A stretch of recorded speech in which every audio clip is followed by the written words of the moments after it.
Mis hermanos, buenos días. Vamos a comenzar hoy el devocional de los días martes.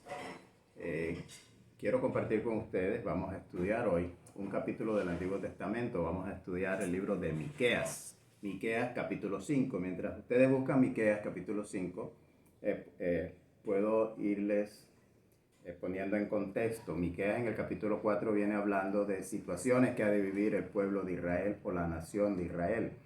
Hay partes en donde dice que tendrán que salir de la ciudad, dice que estarán en el campo, también dice que muchas ciudades se han juntado contra Jerusalén, pero termina el capítulo 4 hablando de ese tiempo glorioso sobre Israel cuando reine desde Jerusalén el Mesías prometido. Entonces, en ese contexto, si ya eh, vamos a estudiar Miqueas capítulo 5, vamos a seguir el texto, vamos a comenzar desde el versículo 1. Y dice, rodéate ahora de muros, hija de guerreros, nos han sitiado. Dice, con vara herirán en la mejilla al juez de Israel.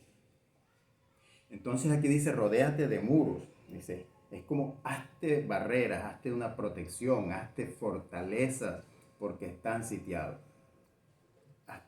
En toda la historia de Israel, hasta el día de hoy, Israel y Jerusalén especialmente ha sido sitiada muchas veces. Y aún en el poco tiempo que queda, Israel al menos será sitiada un par de veces más, ¿cierto? Entonces, es como que se está anunciando, sobre todo para aquel momento en donde comenzará el Mesías, ¿cierto?, a gobernar sobre Israel. En ese tiempo habrá sitio también sobre Jerusalén. Entonces, dice, nos han sitiado, pero también dice, con vara herirán en la mejilla al juez de Israel. O sea, aquí está hablando de que al juez de Israel, algunas traducciones dicen el Señor de Israel. O sea, está hablando sobre ese Mesías que ha de gobernar y de juzgar desde Jerusalén, no solo a la nación de Israel, sino al mundo entero, a todas las naciones. Pero dice que con vara herirán en la mejilla. Y esta expresión de que herirán en la mejilla con vara es una expresión como de humillación. Irán a humillar a ese Mesías. Ese Mesías será humillado profundamente. Será de gran manera también humillado. O sea que se está anunciando que el Mesías sufriría humillaciones. El versículo 2 dice, pero tú, aquí hay una promesa ya de salvación, dice, pero tú, Belén Efrata, pequeña para estar entre las familias de Judá, de ti me saldrá el que será Señor en Israel, y sus salidas son desde el principio, desde los días de la eternidad. Entonces, la primera parte dice que de Belén saldrá ese Mesías, o sea que el nacimiento del Mesías sería en Belén. Cuando nosotros en el Antiguo Testamento, en Mateo, vemos el relato en el capítulo 2, como cuando los sabios de Oriente o los magos de Oriente llegan a inquirir a Herodes dónde nacería ese Mesías, porque ellos han visto su estrella, ha nacido y ha llegado el cumplimiento, el tiempo en que nacería ese Mesías. Herodes reúne a los sacerdotes y reúne a los escribas, en ellos determinan que nacería ese Mesías en Belén. Entonces se confirma aquí con la visita de los sabios y con la exclamación entre Herodes y sacerdotes y escribas que ese Mesías nacería en Belén. Y ellos van a Belén, y en Belén se manifiesta también ese coro de ángeles ante los pastores y esa manifestación de la gloria de Dios, como la gloria de Dios se ha manifestado también en la tierra, se ha manifestado en Belén con el nacimiento de ese Mesías. Entonces, este Mesías nació ya en Belén. Este Mesías lo conocemos como Jesucristo, que es nuestro Señor y Salvador. Este Mesías ya ha nacido y nació en Belén y fue confirmado tanto por los sabios como por los pastores y quedó registrado en las Escrituras. Entonces, pero el nacimiento de este Mesías, en este versículo 2, nos da también una explicación muy importante. Dice que sus salidas son desde el principio. Dice, desde los días de la eternidad. O sea, en Belén nacería el Señor, ¿cierto? Pero cuando dice desde los días de la eternidad, quiere decir que aunque es nacido de mujer, ¿cierto? Adopta esa naturaleza, es así como nosotros participamos de carne y sangre, él también participa de carne y de sangre. Pero aunque tiene la naturaleza humana, aunque nos está explicando que nacería en Belén y nacería de una mujer con la naturaleza humana, es claro también que es el eterno Dios. O sea, aquí se manifiesta que ese Mesías tendría esas dos naturalezas, la naturaleza humana y la naturaleza divina, lo que conocemos como la unión hipostática. Entonces, este versículo 2 es muy importante, porque así como nos dice que nacería en Belén, así como nos dice también en otros pasajes que nacería de mujer, así como vemos que ese Mesías participó de carne y sangre, este versículo nos aclara y nos deja también sin lugar a dudas que sus salidas son desde el principio, desde los días de la eternidad. O sea que en Él hay eternidad. En Él se está manifestando la eternidad de Dios. El versículo 3 dice, pero los dejará hasta el tiempo que dé a luz la que ha de dar a luz, y el resto de sus hermanos se volverá con los hijos de Israel. Dice que los dejará. Esta expresión los dejará. Hay otras versiones que dice los dejará indefensos, quedarán indefensos, porque ese Mesías prometido era la promesa para Israel de que los iba a liberar de toda la opresión que estaban sufriendo. Sería ese gran libertador. Además de que es el Salvador del mundo, sería también el gran libertador sobre Israel. Entonces, pero aquí el Señor está dando un punto importante, está aclarando algo, porque está diciendo, los dejará hasta, y ahí pone un término, dice, hasta el tiempo que dé a luz la que ha de dar a luz. Y ese tiempo es lo que expresa también el profeta Isaías. Isaías en el capítulo 49 o en el capítulo 54 está hablando también como que esa mujer que ha de dar a luz dice, ¿de dónde me salieron estos hijos? ¿Cuándo? Si yo era la desamparada, ¿cómo? ¿De dónde salen estos hijos? Pero el apóstol Pablo, a quien se le reveló este misterio, que es el misterio de la iglesia, lo expresa en Gálatas. Quiero que vayamos a Gálatas capítulo 4, 25 al 28. Voy a leer rápidamente en Gálatas 4 del 25 al 28. Dice, porque Agar es el monte Sinaí en Arabia y corresponde a la Jerusalén actual, pues esta, junto con sus hijos, está en esclavitud. Mas la Jerusalén de arriba, la cual es madre de todos nosotros, es libre. Porque está escrito, regocíjate, oh estéril, tú que no das a luz, prorrumpe en júbilo y clama, tú que no tienes dolores de parto, porque más son los hijos de la desolada que de la que tiene marido. Aquí el apóstol Pablo está citando Isaías 54 y dice, así que hermanos, nosotros como Isaac somos hijos de la promesa. Cuando el Señor le da la promesa a Abraham, le dice que en él serían benditas todas las familias de la tierra. Todas las familias de la tierra. Entonces, en este pasaje, cuando dice, los dejará hasta un tiempo, ¿cuál es ese tiempo?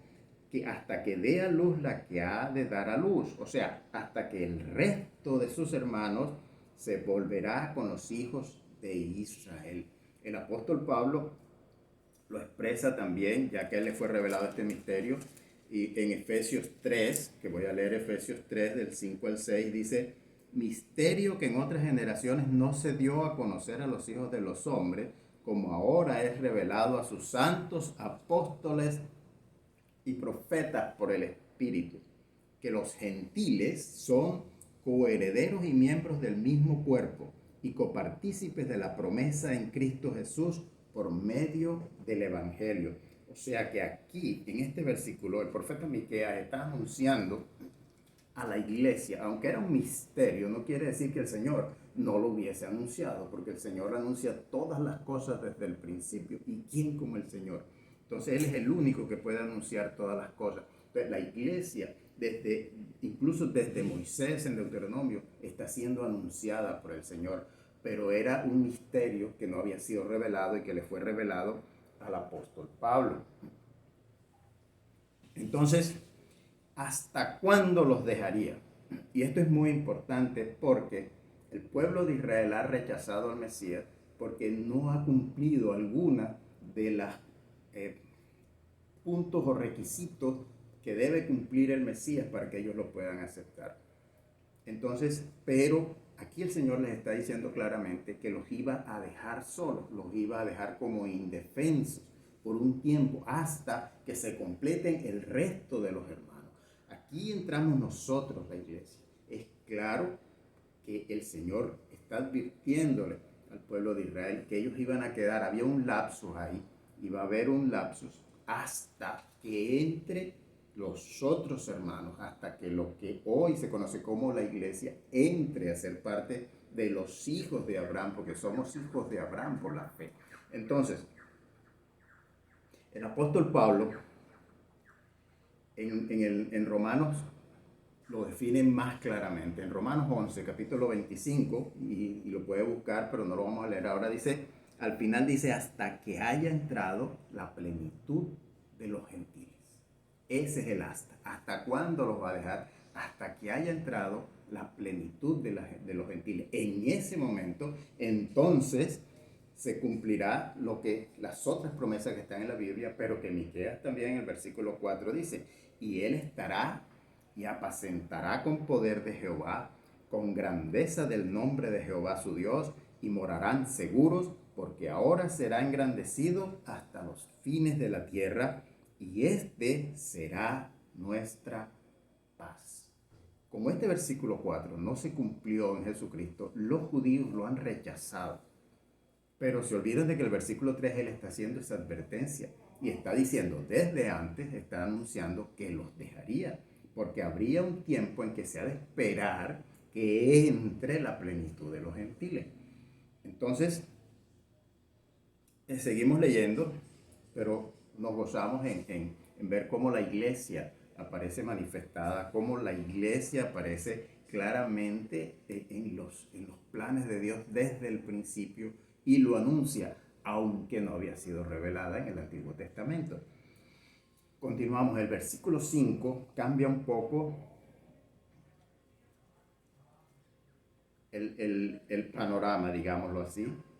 Dice, cuando el asirio viniere a nuestra tierra y cuando hollaren nuestros palacios, entonces levantaremos contra él 7 pastores y 8 hombres principales. Cuando el asirio viniera a nuestra tierra y cuando hollare nuestros palacios, o sea que aquí va a haber como una invasión de parte del asirio a Jerusalén, pero ellos se van a apoyar en una figura que ven aquí, se relata aquí, el profeta Miqueas la relata como 7 pastores y 8 principales. Y cuando yo veo esta figura de 7 pastores y 8 principales, recuerdo también las profecías del profeta Daniel, sobre todo en el capítulo 7, cuando Daniel está teniendo visiones y ve los gobiernos humanos sobre la tierra, especialmente la cuarta bestia. Dice que al final, cuando ya es previo al tiempo de que se ha de juzgar la tierra, de que se ha de juzgar a los hombres, en que el Señor está sentado en el trono para juzgar, previo a eso el gobierno humano es un gobierno conformado por 10 cuernos, o sea, son 10 príncipes o 10 principales que estarán gobernando. Entonces, la cuarta bestia terminará con un gobierno de 10 presidentes o 10 jefes de Estado o 10 reyes que son representados por los 10 cuernos. Pero Daniel también nos dice a nosotros que entre esos 10 va a salir un cuerno pequeño. Ese cuerno pequeño sabemos que es el que conocemos como el anticristo, o sea, el antimasías o el Mesías que ha de venir en su propio nombre, como dijo el Señor, porque él dice, yo vengo en el nombre de mi Padre y no me creéis, pero cuando venga otro en su propio nombre, le van a creer. Entonces, ese cuerno pequeño va a entrar entre los 10 y dice que 3 de ellos van a caer, quedando 7, conformando el octavo con ese cuerno pequeño. Y luego, cuando Juan ve también esas figuras, en Apocalipsis 13 relata que el mundo entero va a aclamar a ese líder, lo van a aclamar. ¿Quién como ese líder? ¿Quién como él? Y terminará siendo, aunque entró sin estar dentro de los principales, y además de que es un cuerno pequeño, entra y por aclamación mundial termina siendo el líder de ese gobierno mundial. Será el gobernante mundial al final de los tiempos. O sea que quedarán 8 príncipes, 8 principales gobernando. Pero Juan ve algo más que Daniel. El apóstol Juan en el capítulo 12, incluso el capítulo 13, ve que además esa bestia está conformada por 7 cabezas. Y que 7 cabezas son 7 reyes o 7 gobernantes que se suceden uno después del otro. Y luego vienen las 10 cuernos. Entonces esos 10 cuernos, que ya sabemos que va a haber una transformación y que van a terminar siendo 8, dice Juan que esa figura, ese gobierno mundial está formado por 7 cabezas y 10 cuernos que al final terminarán siendo 8. Y entonces veo cómo cuadra perfectamente que esta imagen en donde Israel se va a apoyar es justo los 7 pastores y los 8 príncipes o principales. O sea, que Israel, en vez de apoyarse en Jehová su Dios, se va a apoyar en el gobierno humano, se va a apoyar en las fuerzas y el ejército humano. O sea, va a buscar su respaldo ahí, pero lógico, porque quien estará gobernando, quien será el líder principal de ese gobierno humano, será ese Mashiach que ha venido en su propio nombre. Entonces, por eso Israel, en vez de apoyarse en Jehová, se apoyarán en este gobierno humano. ¿Y qué va a suceder entonces con este gobierno? O sea, dice que devastarán la tierra de Asiria a espada, y con sus espadas la tierra de Nimrod. O sea que serán victoriosos. O sea, yo me imagino que este ataque que llaman de Asiria será de esos 3 que cayeron, esos 3 que quedaron por fuera.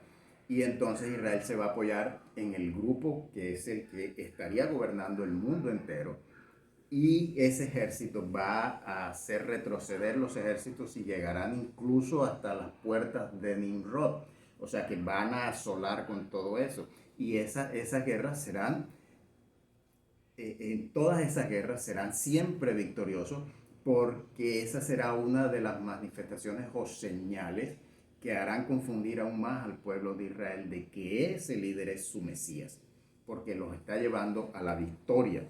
Entonces dice, devastarán la tierra de Asiria, estamos leyendo el versículo 6, la tierra de Asiria espada, y con sus espadas la tierra de Nimrod, y nos librará del asirio cuando viniere contra nuestra tierra y hollare nuestros confines. Dice, el remanente de Jacob será en medio de muchos pueblos como el rocío de Jehová, como las lluvias sobre la hierba, las cuales no esperan a varón ni aguardan a hijo de hombres.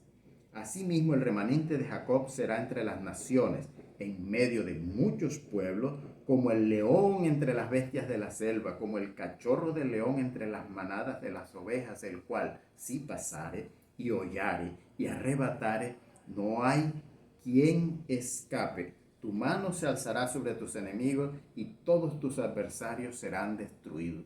Este será un momento glorioso para Israel, en donde su Masías, el que ha venido en su propio nombre como líder mundial, incluso porque ha llegado a ser también líder mundial, los va a guiar a la victoria. Será un gobernante de triunfo, donde ellos van a conquistar, y eso va a ser un tiempo de orgullo para Israel.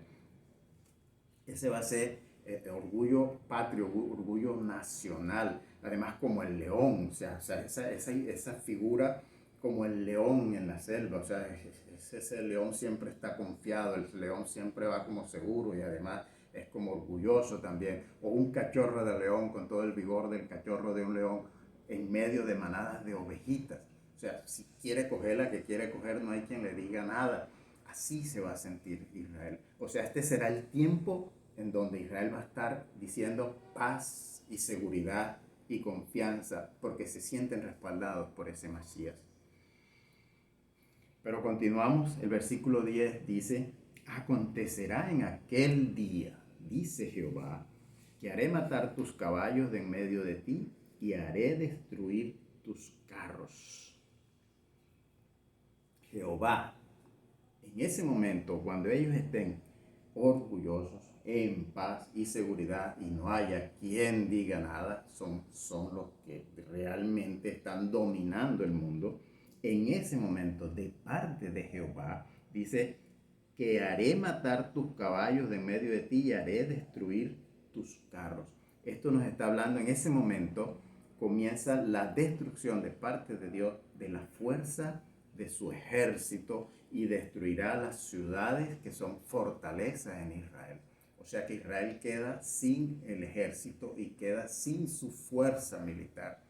¿Cierto? El versículo 11 dice, haré también destruir las ciudades de tu tierra y arruinaré todas tus fortalezas. O sea, la parte militar y toda esa parte que los respaldaba será destruida, y esto viene de parte de Jehová. Versículo 12 dice, asimismo destruiré de tu mano las hechicerías, y no se hallarán en ti agoreros, y haré destruir tus esculturas y tus imágenes de en medio de ti, y nunca más te inclinarás a la obra de tus manos. Arrancaré tus imágenes de acera de en medio de ti, y destruiré tus ciudades nuevamente. Entonces, veíamos cómo cuando en ese tiempo de orgullo, podemos decir que es el tiempo de paz y seguridad. Luego vemos cómo viene ese tiempo de destrucción repentina, como dice el apóstol Pablo en 1 Tesalonicenses 5, dice que cuando digan paz y seguridad, entonces vendrá sobre vosotros destrucción repentina. Aquí se está viendo claramente el cumplimiento de esa palabra escrita en 1 Tesalonicenses 5, el versículo 3. O sea, viene destrucción repentina. Pero en estos versículos que acabamos de leer, del 12 en adelante, dice que destruiré de tu mano las hechicerías, no se hallarán agoreros, destruiré tus esculturas, tus imágenes.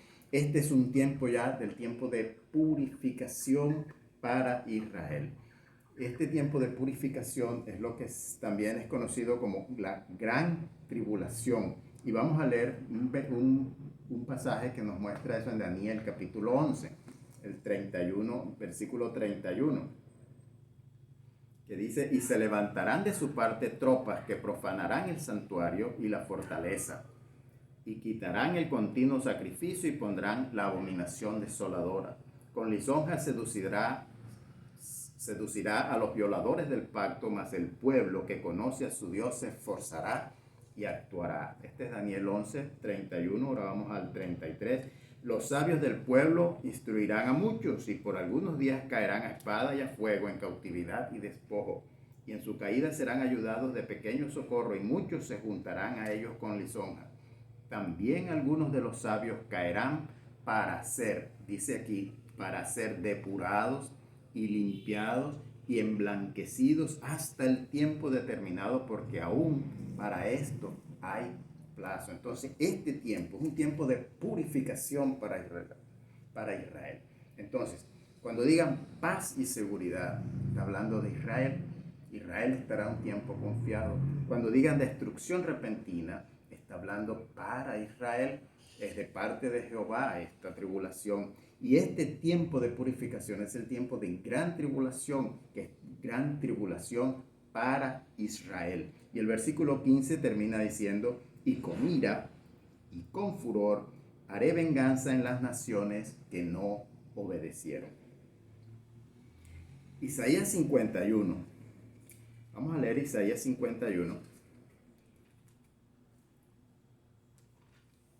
El versículo 22 y 23 de Isaías 51 dice, así dijo Jehová, tu Señor y tu Dios, el cual aboga por su pueblo. He aquí, he quitado de tu mano el cáliz de aturdimiento, los sedimentos del cáliz de mi ira, nunca más lo beberás.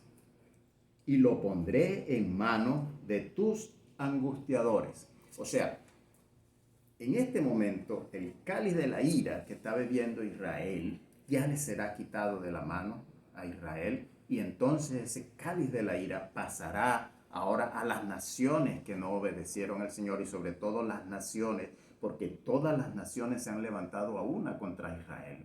Entonces ahora viene el cáliz de la ira que será derramado a todas las naciones, que es lo que se conoce como el gran día de la ira. Y así hemos terminado el estudio de este capítulo de Miqueas 5. Pero no quiero finalizar sin antes volver a ese versículo 3. Vamos a leerlo nuevamente. Dice, pero los dejará hasta el tiempo que dé a luz la que ha de dar a luz. Y aquí estamos nosotros, la iglesia. Somos la iglesia.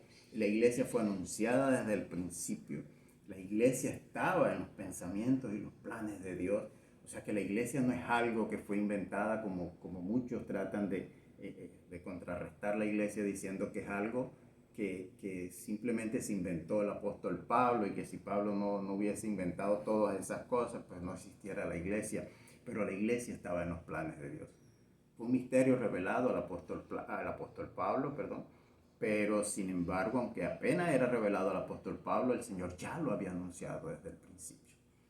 Si alguno que está viendo este video es judío, o tal vez se ha hecho un prosélito judío, déjame decirte que han rechazado a Jesucristo, el Mesías verdadero, el que viene en el nombre del Padre. Lo han rechazado porque tal vez no ha cumplido ese tiempo de llevar a Israel a un tiempo de gloria.